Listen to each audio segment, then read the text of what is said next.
Hi guys, welcome back to another tutorial video. So in the following video I will guide you to fix YouTube loading problem on your iPhone. Now if there is a problem of YouTube loading or keeps on buffering on your iPhone and you don't know how to fix it, then this is the video for you.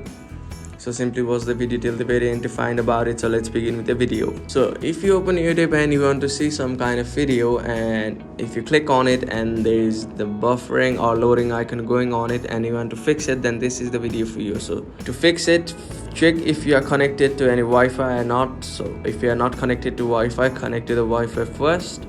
So after that you need to check your apps, go open App Store and you need to check if your YouTube is up to date or not.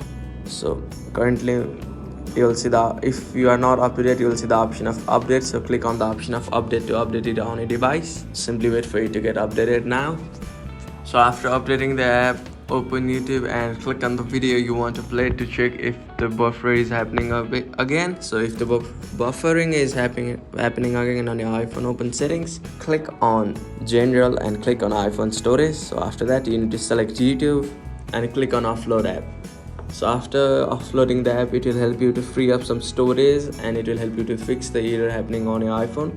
So click on the option of reinstall app to reinstall it again on your device. So after reinstalling the app, you need to check again if it's working. So if it's working, that's good. If it's not working, you may simply restart your iPhone, or you may simply reinstall the YouTube app by completely deleting it from your iPhone. So that's it. That's how you can fix YouTube loading problem occurring on your iPhone. Thank you for watching the video. Please don't forget to like the video and subscribe to our channel. Thank you.